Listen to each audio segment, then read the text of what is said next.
I'm going to demonstrate a Trumatic room heater, in this particular case located into a Swift caravan. I want to show you the gas controls, which are over on the right hand side of the fire fascia. This is the blown air controls on the left hand side of the fascia. That's a 12-volt fan, and we have two more dials up here. I'm looking for the ultra heat, which is this lower one here, which is to work the heater from mains electric. So that's mains that we're seeing here, that bottom section. The gas supply is on the top of the fascia, and the blown air is on top of the fascia as well. One's on the right, one's on the left. The ignition system, when you come to operate this on gas, is automatic. As soon as I start to press the valve down and rotate it, you could hear a ticking in the background, hopefully.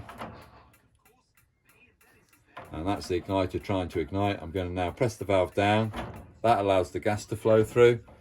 And providing the ticking's gone off, I know it has ignited the flame, but visually you can actually, I can see the flame. Bear with me. I'm going to try and bring the camera to a point where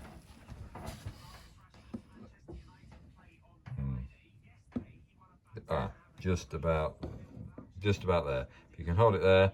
As I release the valve now, that's the pilot light. And now you can see the main burner cut in. So I'm going to put it back on pilot. That's pilot light. Just missed the main burner. But you also can hear the main burner ignition take place. It does give a bit of a roar when operating this heater. It's what I call a room sealed appliance. It's a convection heater, so air over the heat exchange is being heated up and being produced out this way, which all rises up to the roof and is very warm. But down in winter conditions, down at floor level, we obviously get a very cold temperature. We've got a lot of air vents down at floor level, so we do rely on an item called blown air. Blown air brings air over the heat exchange, heat it up, and then it is pumped and circulated around, so it peers out the outlets in the front corners. There's one on either side on this particular vehicle. So they're round beige outlets that you can see, and they've got like a little butterfly flap in the middle of it. I'll come and explain those in a moment, but if we can come back over to the fire. So as I say, this particular heater is on now and working at number 9. Its high setting's 10, and that is a thermostat built into the fire itself. So as I start to rotate that down, it's going to go back onto pilot light in a minute. That's the pilot light, and that's set roughly on the thermostat at 3, and that's achieving the temperature that we're in today. Well, it is quite warm in here anyway, quite a comfortable temperature. Obviously, if I'm in t-shirt, it's not a cold day today. But as I rotate that valve, it will bring the main burner in approximately one stage going up on the numbering. There it is. Hopefully you heard the flame come in. I'm at number 4, and that would be pilot light at number 3 to achieve the temperature today that we've got, and 4 would bring the main burner back in. All right, so hopefully that gives you an idea of the thermostat that you're going to have on a fire, on this particular fire. If this is installed into a very large caravan, you will be operating it on higher numbers to maintain the heat level within that particular caravan. This is quite a short vehicle. It's only 15 foot approximately in size, and I know that you're going to be using it on the lower numbers. So 1 to 5 is how I normally say on shorter vehicles, and anything really on the big nature, the big twin axles, 20 odd foot size vehicles, then you are coming onto the higher numbers to maintain the heat that you might require. I want you to imagine that's still working. I'm going to turn it off because I am going to put the main side of it on as well in a moment. But let's just come across to the blown air. On the blown air, you've got a regulator, so you can change the fan speed here. You're actually maintaining that fan speed. Or you've got a manual set, an off position, and an automatic position. So when you go to manual, the fan speed cuts in, and I've asked it to get to its maximum setting, which is 5. You could rotate that to 3, to 2, to 1, and the fan speed slows down according to how you've asked it to go to. that fan speed will only work at that rate. Wherever you leave that number, it will only work at that rate. It won't regulate itself in any way. However, if you want it to regulate itself, turn the fan off and move it to the A symbol. A symbol means automatic, and it works in conjunction with the heater itself. If this fire was only just turned on, the heat exchange is cold, and the fan itself recognises that the heat hasn't been produced at this stage, so the fan only turns over very, very slowly. But as that heat exchange starts to build up with heat, then the fan speed increases to the highest level that you've left it at.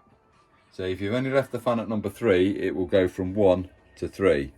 If you've left it at number 4, it will gain in speed to number 4 or number 5. And as you can see here, the speed's picking up. But if I put it on manual, that's the speed it will get to.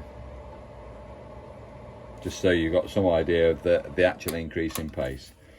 Okay, so the fan you can use in the summer to try and cool the caravan. That's using it on the manual set. You don't need a heat as a background. You're obviously trying to just circulate air within the caravan.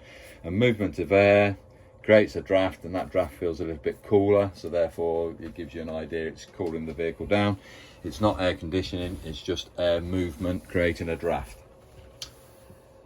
If I wish to use the ultra heat, which is now coming across onto this lower section of the panel, the first thing I must do is make sure on the consumer unit I have got the red switches turned on. So long as I've got the space heater turned on, which is the top right hand switch on this particular panel, I would then come to the control on the outer edge, this silver dial.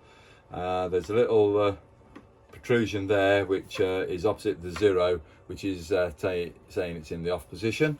If I rotate that to the 500, and I'll turn the fan off a moment. Can you hear that click? That's telling you the power's going through. That's on 500 or 1000. So that's the heater elements being brought in. Or I could have it working at 2 kilowatt. 2000 is 2 kilowatt. 500 is half a kilowatt, and 1000 is obviously going to be 1 kilowatt. So why is 2000 separated from the 500 and 1000? It's because I can use this still as a convection heater, producing heat from here on mains electrics only. Yes, the heat rises, and say down at floor level you will find the floor level to be colder, but this is just for background heat, probably late summer evenings where it starts to get a little bit cooler, August, September time. You might just leave a little background heat, in which case you can use it on 500 or 1000. If you go to 2000, you must use the blown air. It is dependent on the blown air to release the heat that's being generated off the heater element. So the air is being heated up again and then being pumped out at floor level. So you'd now either put it on a manual set or on an automatic set. I'm not bothered which way you do it, it's your choice again. And in the centre, this little black dial is the thermostat. As I rotate that, you can hear the heater cutting in and out.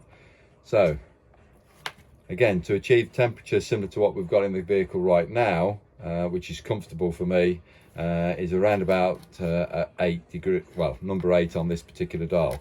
There is no significance to the numbers as to what it actually signifies heat wise. All it is, again, in different vehicles you need it on higher numbers to keep it warm, or lower numbers on smaller vehicles. So it's just a case of suck and see, or plug and play and find out where it is that you need it to be. So that's the thermostat on the main side of stuff. That's working at 2 kilowatts. The green indicator indicates that I have got it is on and it's working, and I have got supply. If that didn't illuminate up, let's just go to it. I'm going to remove the isolation switch, the red switch. I haven't now got a green light illuminating. I've turned it on, but the illumination's not there. I haven't got a supply. Put the supply back on, and I've got the illumination again. I've got the green light. Okay, when we come to turn it off, as you can hear, this fan is on automatic and that speed started to increase now.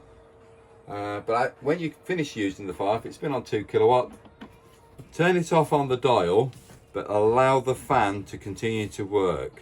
It needs to cool down the heater elements themselves. Residual heat on this heater will cause it. If I turn this off and the fan straight off, there's going to be potential residual heat on the heater exchange on the elements, and it will cause it to trip out. So next time you come to use it, it will not work.